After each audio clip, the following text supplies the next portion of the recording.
So I bet you're wondering what I'm doing. And the answer is I have no clue. I just couldn't think of a clever way to start this episode.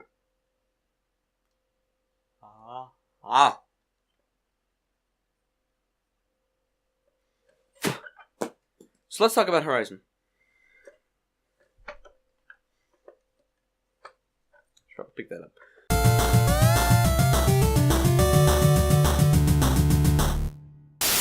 Well, first review of the year, and we're, only 3 months in? Making good time, I suppose. Although let's not pretend like I've left you nothing to chew on since then. But I'm back again and in full swing now, so why not take this opportunity to celebrate by talking a little bit about a recent AAA game, which with the critical consensus I actually agree with, mostly. Horizon, everyone. And what a ride this game has been! Coming out of absolutely nowhere from the makers of a sci-fi FPS series, Killzone of all things. This little darling saw its unveiling during the 2015 E3 Sony presentation, where it was swiftly met with massively positive reception from all pundits, myself included. And for good reason. In a market as saturated with as much generic garbage as the video game industry, it looked like a genuine breath of fresh air. Which is why I'm very happy to be able to state the following. Horizon Zero Dawn is almost as good as people say it is.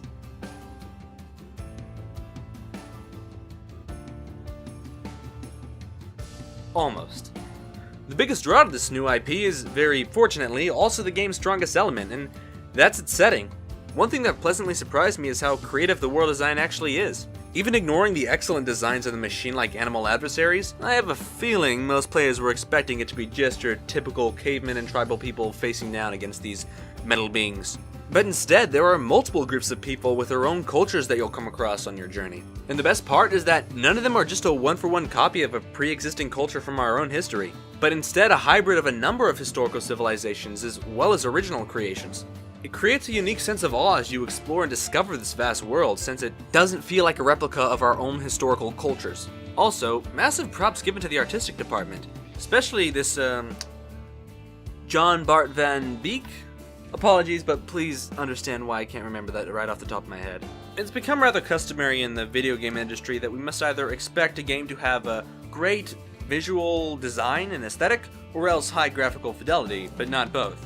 So I feel it necessary to give major props to the artistic team and that they were able to accomplish both in this case. Simply looking at the world characters and monster designs will really highlight how talented these artists are. Although it's not without its own share of problems, particularly in the animation department. While the pre-rendered animations and fully motion captured cutscenes all work well enough, the conversational animations are freaky! Frickin' freaky! I mean, the facial capture is pretty good, but the way the characters move their bodies and heads, especially in relationship to the facial animations, is BioWare levels of uncanny valley. I mean, it's hilarious, don't get me wrong, but it's still freaky nonetheless. Sound-wise, the game also fares pretty well. Although I swear I heard Bryce Papenbrook somewhere in here, the voice acting overall is quite good, as is the soundtrack. While it lacks any sort of really memorable tunes or melodies, it does do a good job at complementing the overall tone of the world that they create by blending this sort of Middle Eastern and sci-fi style together.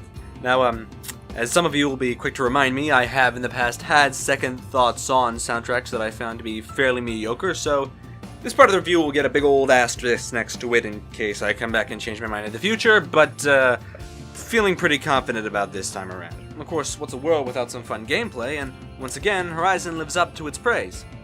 Mostly. The combat employs a variety of elements, from hack and slash to third-person shooting, yet a huge emphasis is put on stealth and being able to find a more clever and inventive way of dealing with the problems rather than sprinting in metaphorical guns blazing. You can do that, just don't expect things to go over as well or be nearly as rewarding as carefully planned out sneak attacks.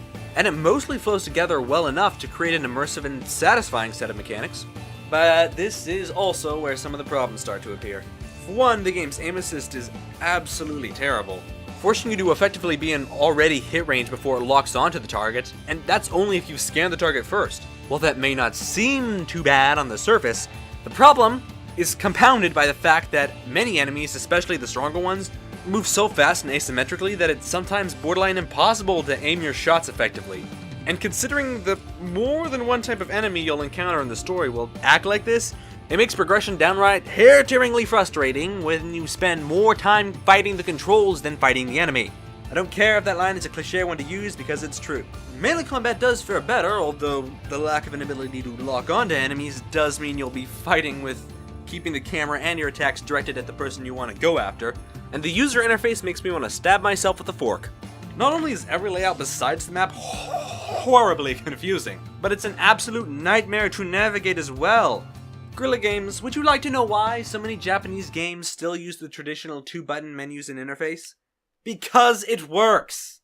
Navigating a menu should be as easy as possible, and it doesn't get any easier than thumbstick, select, and back. I'm showing the controller. That's what thumbstick, select, back. That easy. I really need to stop throwing things. All this convolution with what buttons to press and hold in order to do things is ridiculous, and it's frustrating. And maybe next time make an interface that's a little bit easier on the eyes, okay? Now for those of you extra Sci-Fi folks who've been watching me for a little bit and are wondering why I haven't bothered to mention the story and characters yet, as that's usually one of the focal points of my videos, it's because I really don't have much to say about it. As I stated before, the main draw of the game's writing is its fascinating world and design. Discovering the backstory of how and why exactly civilization fell and then developed to the point it's at now is the most compelling part of the writing. But as for the plot itself, it's fine. Standard, normal Joseph Campbell hero's journey thing. It's perfectly serviceable, nothing terribly complex or emotionally gripping, and certainly nothing strong enough to be held up by one character who, to be completely frank, is only decent as far as protagonists go. Even though Ashley Birch's performance is incredibly well done, Aloy doesn't really have a lot to her that isn't par for the course for your typical fantasy protagonist. My main issue here is that there isn't really any sort of character growth happening through the whole story. She has a goal, and by the end, she accomplishes it. But even as the entire game is focused on her journey, she doesn't really develop or change as a person, and is more or less just the same woman at the start as she is at the end. The rest of the cast is so shallow and given such fleeting screen time that I have nothing to say about them at all. Doubling down on that, the themes that Horizon tackles are really only explored on the surface level, and honestly, for a lot of them, only really work in the setting that they've created. Were you to take them out and try to apply them to our world, wouldn't really make a lot of sense. Its commentary on religion especially doesn't really work because the religions that they establish in the story don't really exist in real life, at least not any sort of major scale. I find it strongly unlikely to believe that anyone playing Horizon worships their Alexa device just because it has a disembodied voice and they might not know how that works. There are ways to do smart commentary on things like religion, for example, but they have to be done a certain way, otherwise they'll come off as pretentious and completely unrelatable. You either need to criticize elements of a specific religion, which, let's face it, no AAA game is gonna risk doing, or you tackle a theme or concept that is universal to all people, even if it may be centralized in religious belief. Not that I blame people for avoiding these, as they're hard themes to get right, but if you're gonna talk about profound storytelling, people, there's nothing profound or revolutionary about Horizon or its themes. My ultimate issue with the writing is that the backstory of this world and how it came about is so much more interesting than anything that happens in the present plot itself. Just think about this for a minute. If you were to strip away all the background and lore, would the plot have enough merit to hold up on its own? The answer is probably not. And without an interesting or likable supporting cast, once the entirety of the backstory has been revealed, there really isn't much incentive to see the thing all the way through to the end. However, the path of discovery up to that point does make the journey you go on worth all the effort, if at least once. And although I hold plot and its eventual payoff up as a huge part of a game like Horizon, this is one scenario where I will concede that the journey is more valuable than the destination. Horizon may have fallen short of the sun it was attempting to shoot for, but it does manage to gain a respectable height regardless. The world is incredibly well fleshed out with a lot to do, and although the gameplay and mechanics and controls are a bit rusty, they are still overall incredibly well designed. And although I'm not all that impressed with its attempts at storytelling, it's not to say that I am not eager to see where they take this world next. Thus, my final rating for Horizon Zero Dawn is an 8 out of 10, and a recommendation to buy it at full price. Despite being a little rough around the edges, this is precisely the kind of work I want to see more of in the AAA game industry, and it deserves all the support it can get. If you like Horizon and are looking for some alternative recommendation, then allow me to direct you first towards the Metal Gear Solid 5, an open-world game in a more real-world setting with excellent gameplay and, ironically, also a rather lackluster story. Next up, and this should go without saying, but Legend of Zelda Breath of the Wild, for a more stylized take on the open-world fantasy action-adventure. For the final recommendation, going with a blind recommendation from a friend, but I give you Enslaved Odyssey to the West. Outside of the premise, which is almost identical, I know next to nothing about this game, but its positive critical reception and cult classic status make it worth checking out at the very least. Hopefully one of those will strike your fancy. All that said, ladies and gentlemen, thank you for watching. I'm gonna try to be more productive this year with the videos that I put out. If you like the video here, then do the normal, like, thumbs up, subscribe.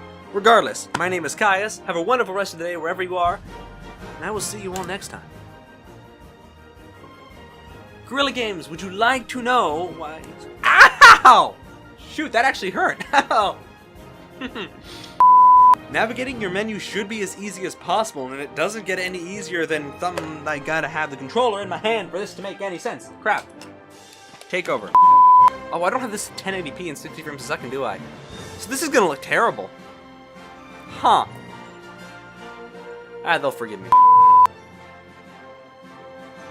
I just stabbed myself in the hand with my art pencil. Navigating a menu should be as easy as possible, and it doesn't get any easier than thumbstick and 2 buttons. Oh no! I'm gonna take the tip out for now, before I kill myself.